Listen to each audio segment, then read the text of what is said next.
This is some Fast and Furious stuff right here. As soon as I got in, the gas motors on this vehicle decided that they wanted to roll. All right, here we go. Let's back out. Oh boy.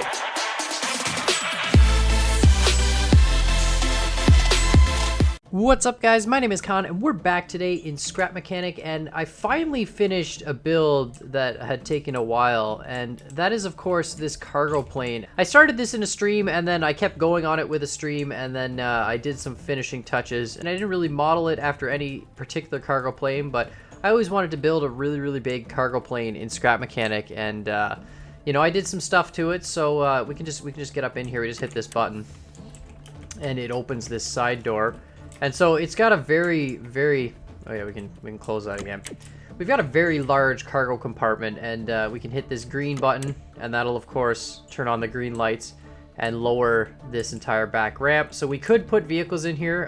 We'll do that a little bit later. We'll put a Humvee in here.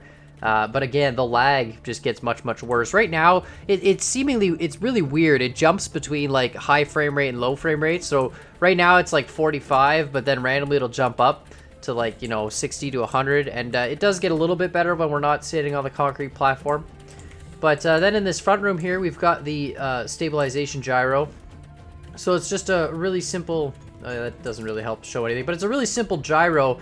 But the thing with all the sensors around the outside is none of them will activate unless you turn this switch on. So I'll show you why afterwards. There's no autopilot on this. I originally wanted to do an autopilot, but the plane doesn't fly as stable as the blimp, so the autopilot just turned into being a bunch of problems. So I did add an auto stabilization gyro. We're gonna fly with it off for now, and then we'll turn it on, and I'll show you why it's a little bit of a problem. Gyro works fine until the vehicle hits anything. So when you try and land, it sometimes, if you hit too hard on the landing, it'll throw off the position of the gyro, and the blimp kind of had that advantage because it didn't have to land. But anyways, we can go up in here. And we can raise that up first. We can check out the undercarriage. So just a lot of thrusters and stuff under here, as well as we've got our landing gear mechanisms. So there's no real covers for the landing gear. They just kind of flip up and hide underneath the body.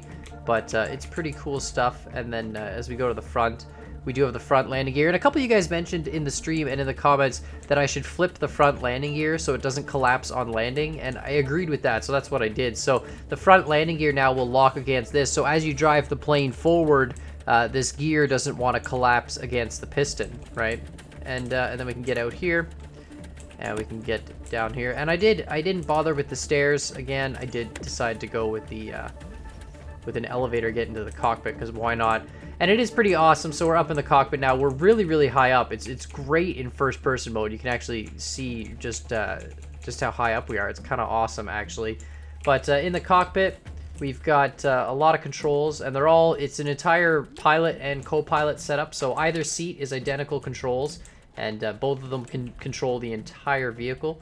So we've got, you know, your standard controls. So one turns on the majority of the lift thrust, but it's not enough.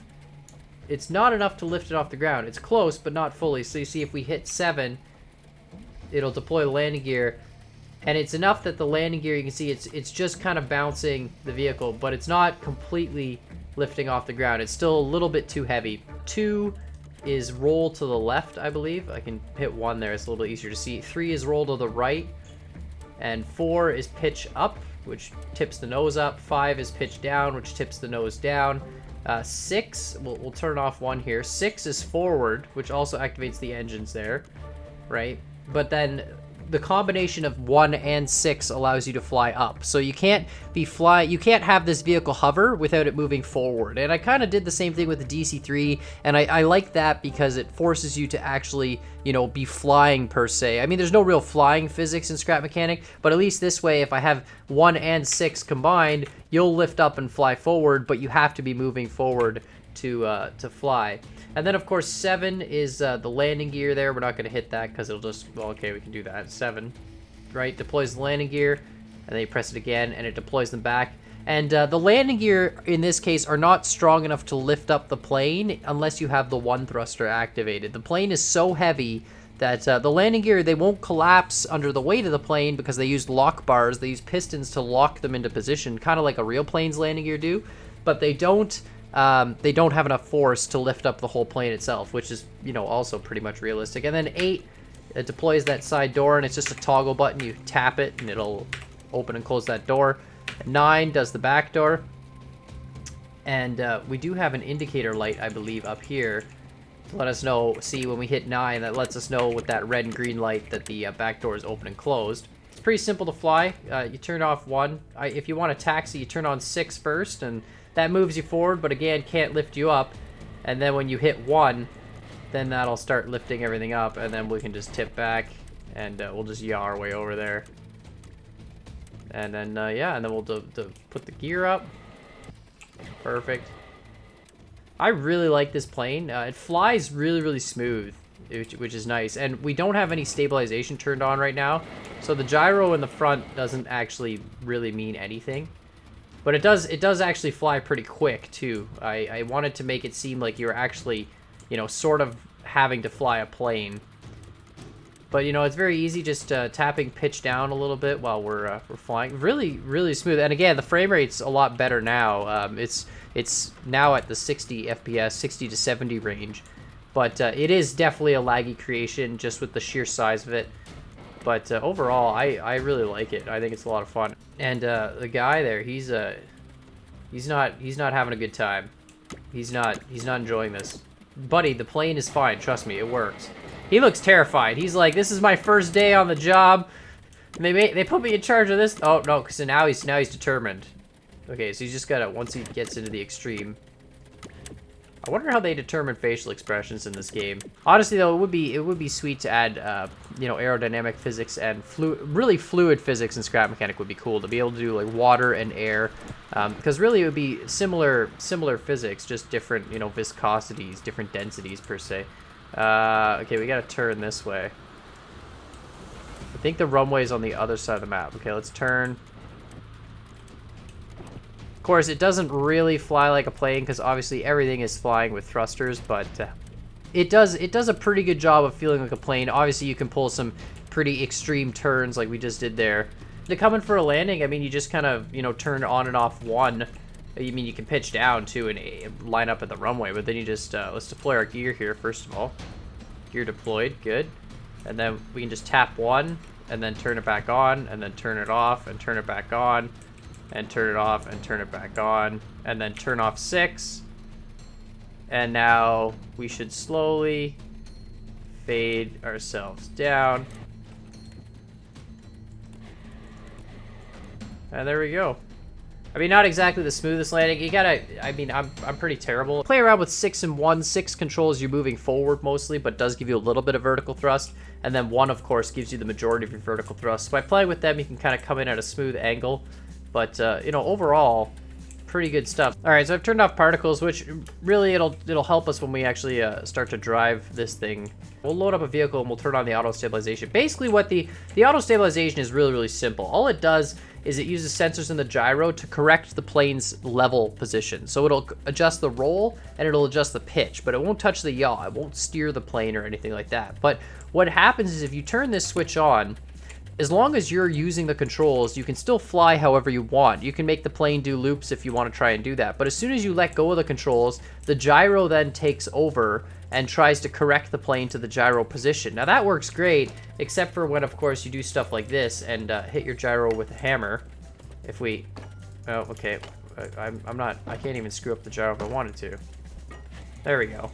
See, if you hit the gyro with a hammer, now, of course, the plane's trying to correct itself to a position that's not a real position. This is one of the problems with the autopilot. The blimp never touches the ground. And so the blimp, when you spawn it, it just literally floats on its position. It's very well balanced because it has a lot of like symmetry, and it's got a lot of lines of symmetry, which makes it really easy to balance the blimp. But because it never touches the ground, you never have an issue with throwing off the gyro. We'll turn the stabilization on, but once we land the plane again, the gyro will usually get whacked out of position, and that'll cause some serious issues. All right, let's just load this guy up. So I made the plane big enough to handle pretty much any of the vehicles I have, and you'll see we'll get a terrible amount of lag here. Okay, hold on, let's just get up in here. Perfect.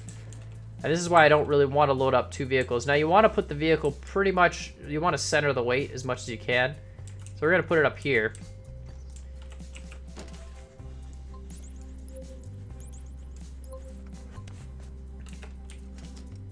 And let's just put down some simple wood barriers here.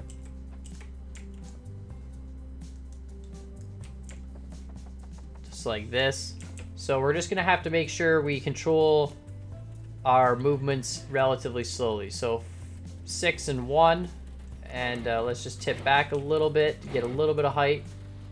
Humvee's still in the back there. It's doing good. You can see it bobbing on the suspension a little bit, but it's doing okay.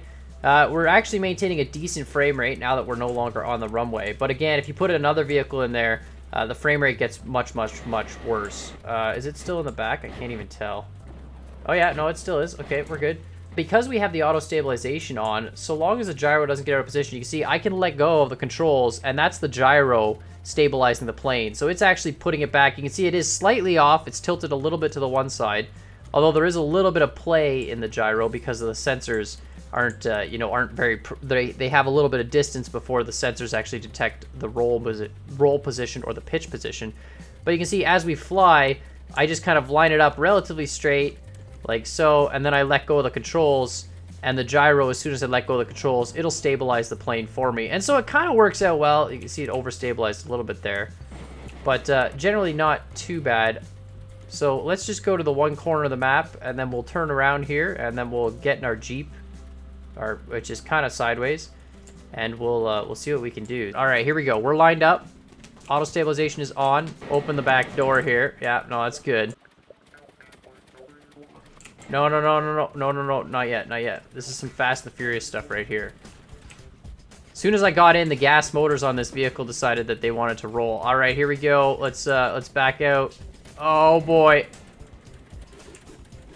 Oh my God. Okay, can we flip? Are we gonna flip? There goes the plane. I hope I saved that on the lift. Oh, perfect. Look at this landing. Yes! Ready to deploy. Man, that is absolutely awesome. I can't believe that. And there's the plane. You can see the silhouette up there. It's gonna smoke the side of the map, though. I mean, this is where, you know, if we had a buddy driving it. But the thing is, of course, with the amount of lag this thing causes, it would really suck for anybody in multiplayer. All right, we gotta get that plane down now. I am gonna upload this plane to the workshop. I think it's pretty cool, but if you don't have a beefy computer, I warned you right off the bat. But I really like this plane. It took a long time to do. And you can see there with the spider web, just a lot of thrusters and a lot of different connections. But overall, I'm really happy with the way it turned out. I love the co-pilot capability, and I really like just the overall size of this plane and the scale of it and how you can actually put vehicles in it. But I will upload it to the workshop as is. So make sure you check this out, and make sure you hit those buttons down below. Hit that like button and hit that subscribe button if you haven't already. And as always, I hope you guys enjoyed this video, and I'll see y'all next time.